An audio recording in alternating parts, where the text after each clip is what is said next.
live.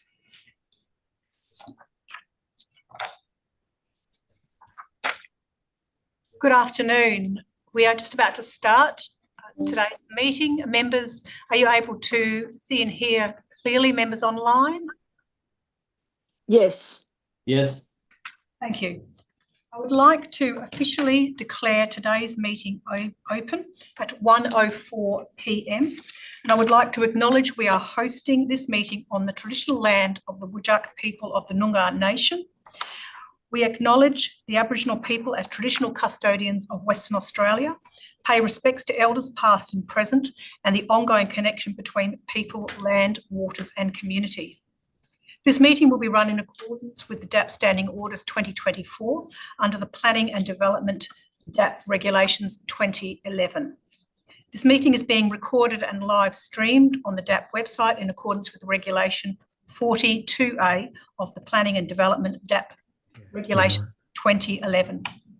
Panel members may refer to technical devices throughout the meeting to assist them in considering the information before them. We have all 5 members on today's panel online. We have Councillor Fergus Bennett, local government member, and we have Councillor Rebecca Coughlin. Welcome. Do what you did before. In the room, we have, so we can hear whoever's just speaking a few seconds ago. You might just want to put yourself on silent. We can actually hear you coming through the room. Thank you. In the room, we have to my left, Dale Page, the Deputy Presiding Member. Further to my left, we have Luigi D'Alessandro, Specialist Member. My name is Francesca Lafanti, Presiding Member. There are no apologies for today's meeting and there are no members on leave of absence. This meeting, the minutes of this meeting, as with other meetings, will be available on the DAP website. We will move through to Part B of today's agenda.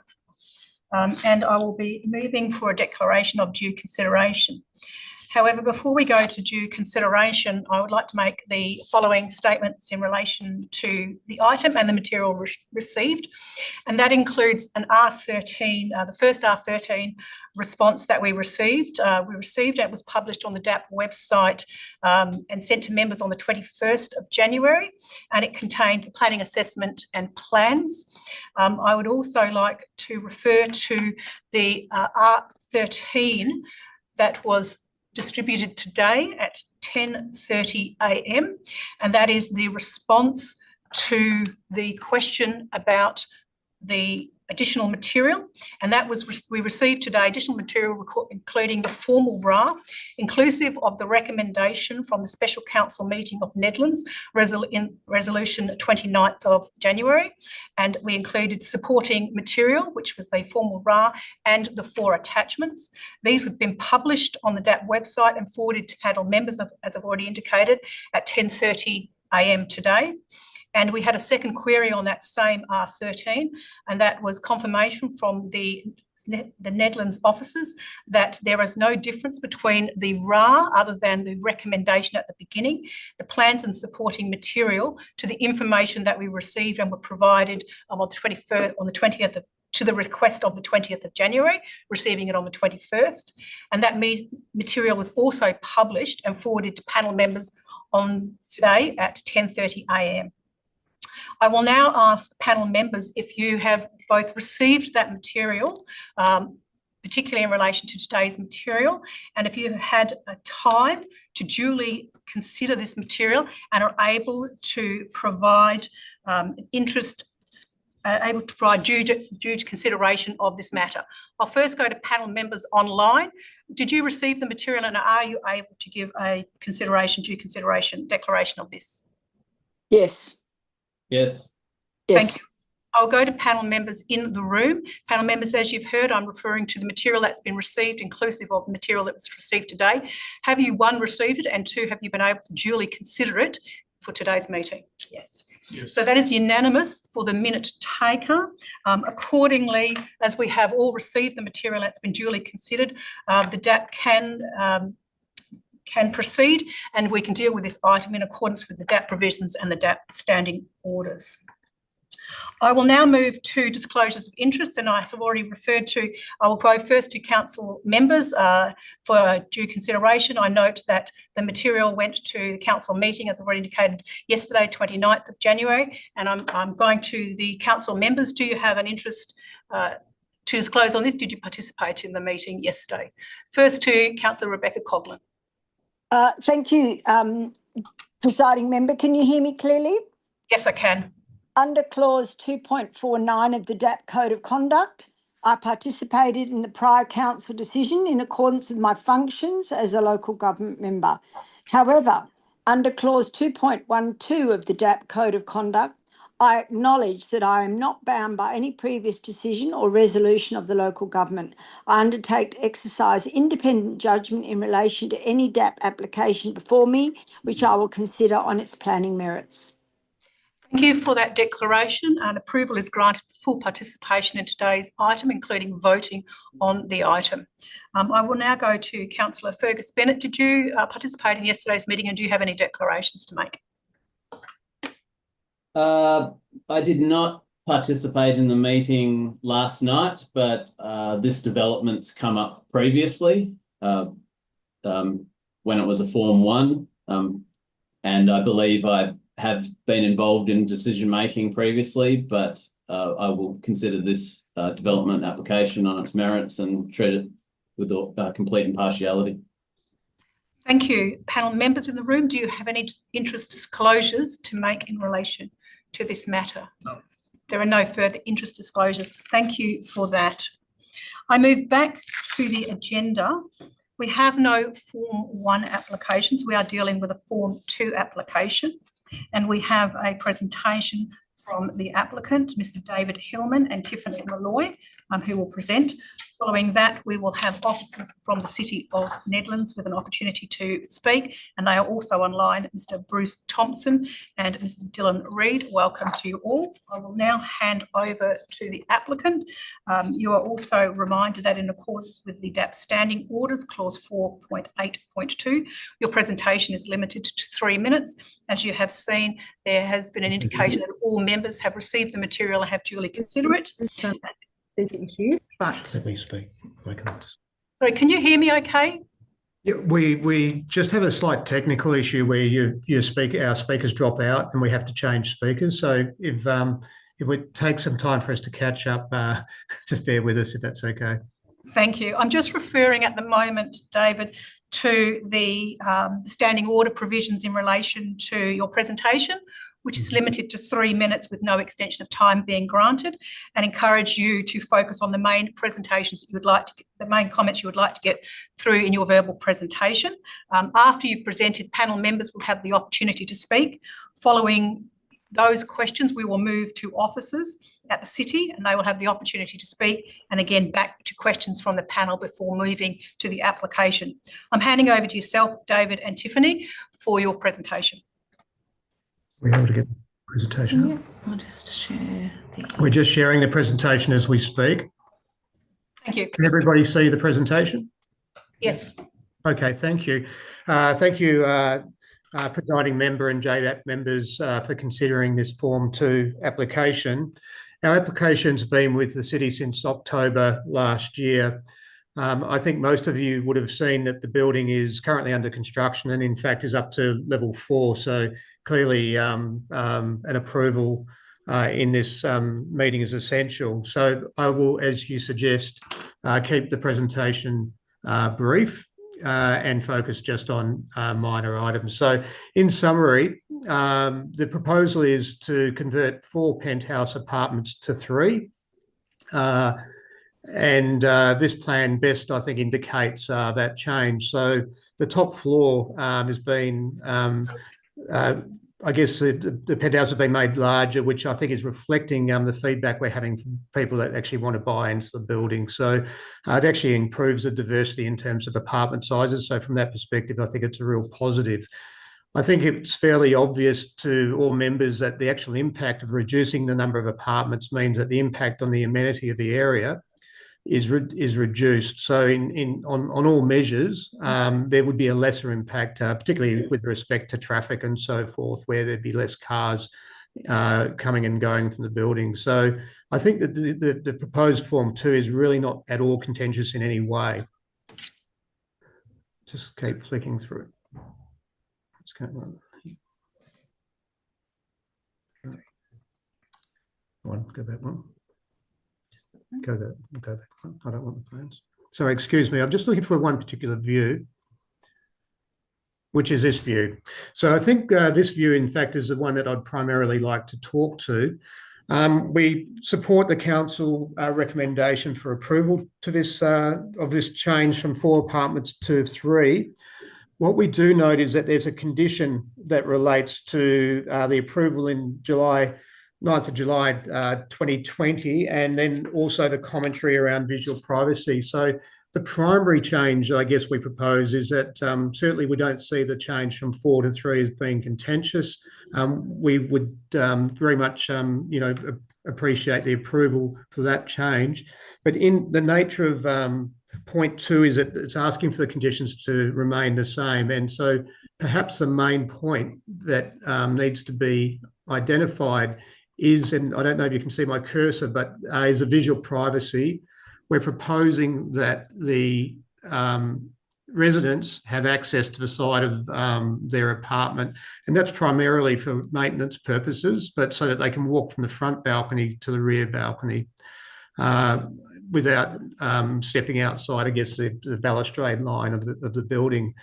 Our observation in relation to that is that it's that we do understand that we've reduced, I guess, effectively the distance from the boundary from 8.3 to 7.3. But our view is that when you look at, and I'll keep flicking back, if you look at the actual, from a practical point of view, the actual impact of privacy, the first 3 level balconies below this floor are in fact set at 6 metres off the boundary, and we have an existing approval. So in practical terms, it's not, it doesn't make sense that that we would then have to set back to 8.3 when in fact we actually have a planting bed that prevents residents at that level from looking down, but also mitigates the privacy because there's actually planting in that planting bed. So we respectfully request that the panel approve the recommendation in accordance with the officer's recommendations, but without the need for necessarily adding visual privacy for that access way down the side of that top floor apartment on the western side of the building. It's worth just noting very quickly, other projects that we've done, for example, we have a project in Applecross, which is 15 stories high. The visual privacy between the 3 towers in that application is 14.2 metres. So in fact, we still in this project, which is only 5 stories high, achieve a better outcome than what we've managed to achieve, I guess, in the precedent that we've achieved elsewhere. So we really don't see this as being a particularly contentious issue from a privacy perspective, and respectfully request that minor amendment to the recommendation. Thank you. Thank you. Panel members, does anyone have questions to this presenter? If there are no questions, we will now move to city officers. City officers, would you like to make comments on this proposal? And you can respond to any of the matters raised in the presentation. Handing over to yourselves. We have no comment to make apart from that in the RER at this time. Panel members, do you have any questions to city officers? We're moving to member Councillor Bennett, sorry to say. Thank you. I noticed in the RAR mention about the reduction in the planter box, that by policy that only 10% deep soil was required, and they were this development is in excess at something like 18%. I just want to ask a point of clarification. Isn't there a difference between actual deep soil and on structure plantings? And basically my point is on structure planting is not considered deep soil deep soil planting? The report seemed a bit confused there. Yeah, no, I agree that, yeah, the on structure planting is not deep soil planting. I do agree with you, and so it's perhaps the report should have specified that on structure and deep soil planting equates to 18% of the site area. Okay, thank you. Any further questions from panel members? I have a question to the officers. Do you have any further comments you wish to make in relation to the access around the upper floor for maintenance and the comments provided by the applicant in their presentation? Sure. So if there's, I guess, consideration to alter or remove the condition that requires the visual privacy screening to the balconies, I think that from a city's perspective, we would not be supportive of that. I think that access way or balcony now at 1.6 meters in width has sort of become functional and usable. And I acknowledge that the planter boxes will make some difference, I guess, in obscuring the view, but I think the reality is that sort of western side of the building actually has sort of a direct view, I guess, over the adjoining single house outdoor living areas. Thank you. Are there any other questions at this juncture for panel members? If there are no other questions, we will move to the agenda. I'm referring to the RA that was provided to us today. That includes the recommendation for approval. Is there a mover of the recommendation of the RA received today? It is moved. Is there a seconder for the RA recommendation? It is seconded. Would the mover like to speak to the RA? Yes, thank you, presiding member. Not that much to say. I'm happy to support the proposal. I'm not going to speak to the merits of the development generally. That's been dealt with previously. So really just the merits of the changes proposed. I think they're minor. And I think they have very limited impact on how the building functions or how it presents externally. So happy to support the recommendation as presented. Thank you. Would the seconder like to speak to the item, to the motion? Yes, I'll be supporting it, and obviously for me it's of a minor nature, consistent with previous approval, and in my view no adverse impact on the amenity, so I think it's of a minor nature. Thank you. Are there any other speakers on the motion on the table? If there are no other speakers, I will make some general comments. I'm satisfied that the proposal is a Form 2 application in terms of the provisions of the DAP. I'm satisfied that the proposed the changes are minor and are appropriate in the context, and I don't see the need to make any further changes to conditions. The provision of an access way for maintenance is appropriate, and it includes the provision of some landscaping, and I think that overall the proposal is consistent with the planning framework and the amenity impacts are appropriately dealt with. Those are my comments. If there are no further speakers, I will move back to the mover. There's no further speakers. I'm moving back to the mover for right of reply and close of debate. Nothing further to add, presiding member. Thank you. There is no further discussion. We are dealing with the motion as provided to us today. All those in favour? Against? It is carried 4-1 for the minute taker. I move back to the agenda. There are no item 5 SAT application for reconsideration. Accordingly, I'm moving through to part D. There is no further business in relation to or discussion in relation to SAT applications and Supreme Court appeals. Those are listed. There are no other comments, and accordingly I'll close today's meeting at 1:23 p.m. Thank you. Thank you. Thank you. Thank you.